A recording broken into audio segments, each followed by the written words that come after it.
पौराणी तक पहुंची, हाय पौराणी तक पहुंची, हंस के कई आवाज लगाए, पौराणी तक पहुंची।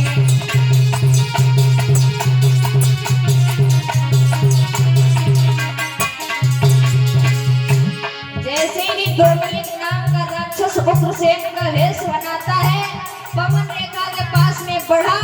पवन रेखा तो डर रही थी क्योंकि आंधी आ रही थी ना, तो पास में पहुंचा, कहने लगा पवन रेखा क्यों डर रही हो, तुम्हें डरने की जरूरत नहीं, मैं यहीं पे हूँ। बोला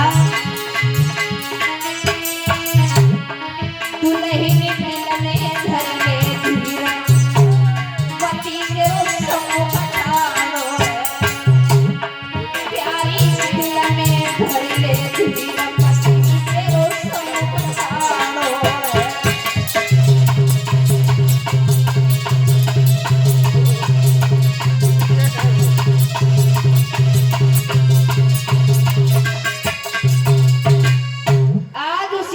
कहने लगा है वो राक्षस उग्रसेन का वेश बना करके आगे बढ़ा, कहने लगा पवन रेखा क्यों डर रही हो, शायद आपको पता नहीं, आप जब महलों से आई तो हम भी तुम्हारे साथ में चले आए, हमें अच्छा नहीं लग रहा था महलों में। और जवाब देने लगा, बहुत बड़ी बड़ी बातें करने लगा है पवन रेखा। बोला है वो राक्षस,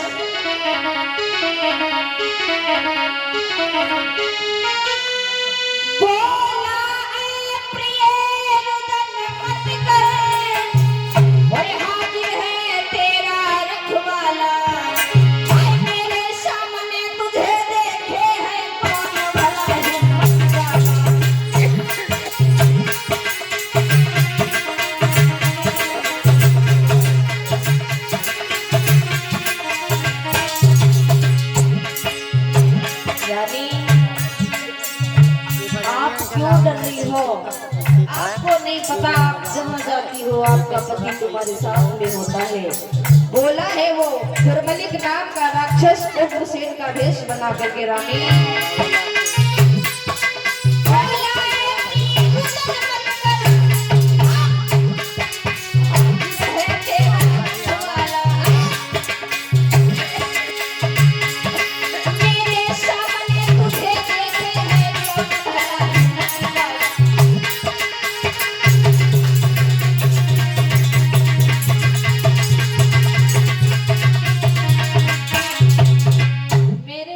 तुम्हें और कौन देख सकता है।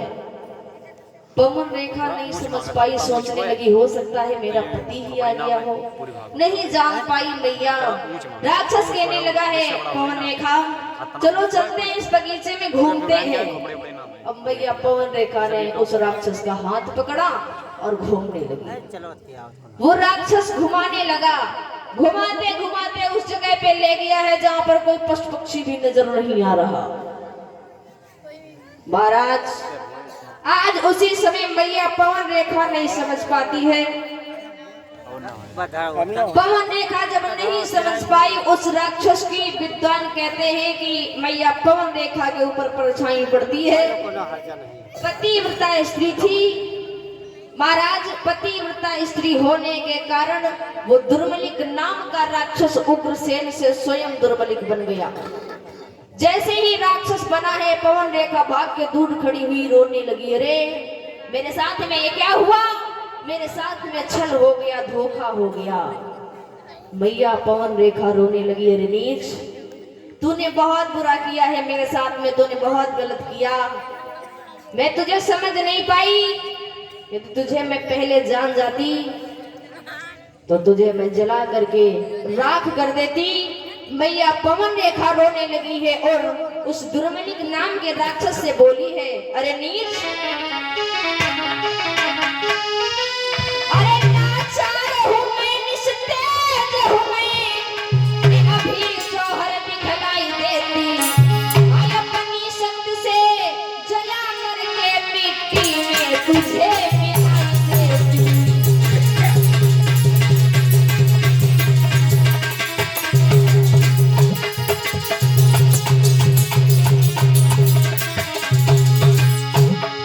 भैया तुझे मैं पहले नहीं जान पाई, यदि पहले जान जाती तो तेरा वो हाल करती, तूने कभी नहीं सोचा होगा। बोली लाचार हूं मैं,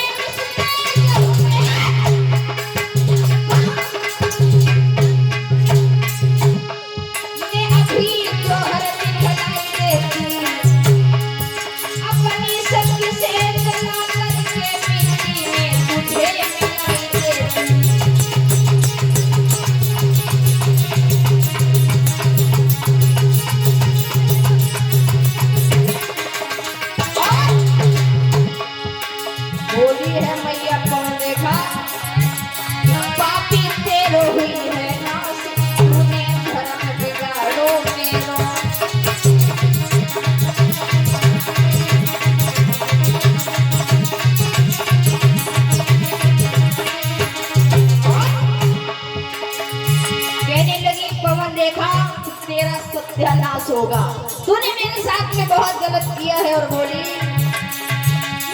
पहले जानी तो जाती तो ऐसा फंसा कर देती,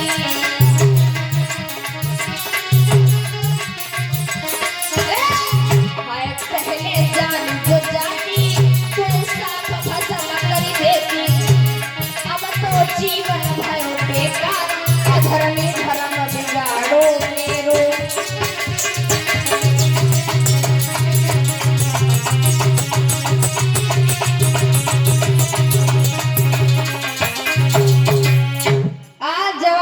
लगी है मैया पवन रेखा, अरे पापी, यदि तुझे पहले जान जाती कि तू मेरा पति नहीं कोई राक्षस है, तो तेरा वो हाल करती जो तूने कभी नहीं सोचा होगा।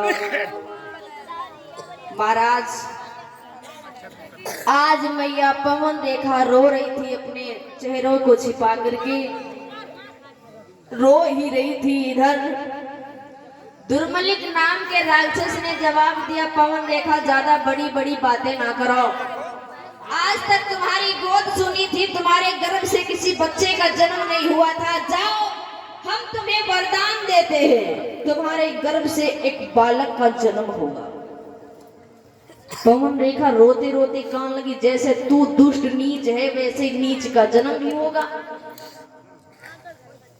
तो कहने लगा है वो राक्षस, सुनो पवन रेखा, शायद तुम्हें पता नहीं है, मेरे वरदान का जो बालक होगा वो इतना शक्तिशाली बच्चा होगा, वो इतना शक्तिशाली बच्चा होगा जिसका उद्धार करने के लिए स्वयं पार ब्रह्म परमात्मा को आना पड़ेगा, इतना शक्तिशाली। महाराज, वो दुर्मलिक नाम का राक्षस समझाने लगा है, पवन रेखा, जिस प्रकार से मेरे इस शरीर में बल है उसी प्रकार से वो बलवान बेटा पैदा होगा, ताकतवर, जिसे हराने के लिए स्वयं पार ब्रह्म परमात्मा आएंगे। दुनिया में कोई ऐसा पैदा नहीं होगा जो उसे हरा दे, ऐसा बेटा पैदा होगा। सुनो पवन रेखा, तुम रो रही बेकार में, जाओ मैं तुम्हें वरदान देता हूँ, तुम्हारी गोद भर जाएगी। बोला कि मेरे समान योद्धा होगा, मैं बस जीती न तो पाएगा।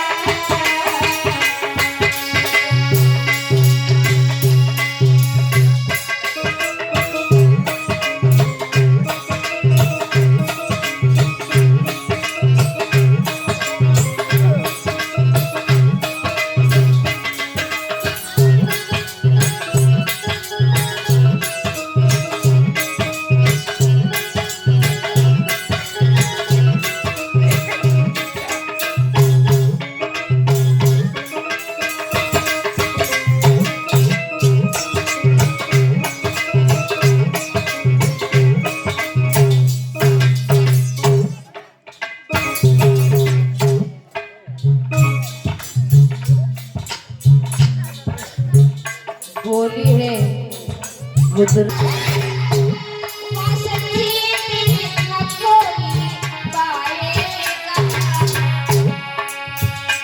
राजा जानल की बात है क्या, छोटा रानी, राजा जानल की बात है।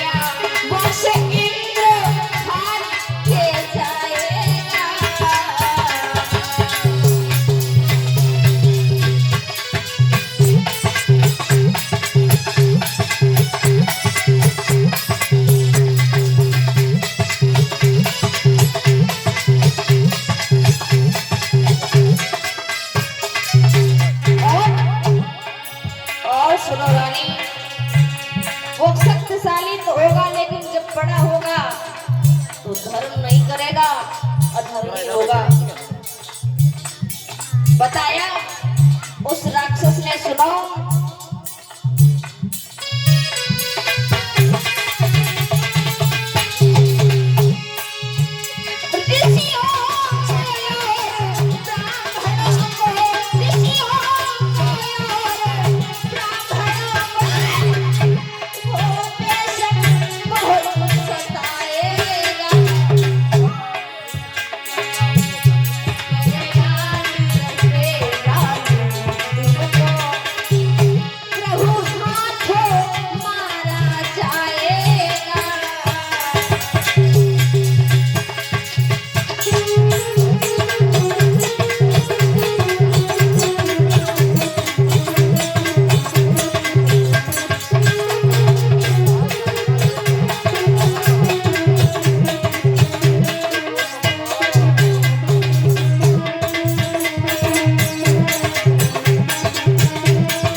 देव तुम करोगे का गरऊ ना पहुंच पाओ।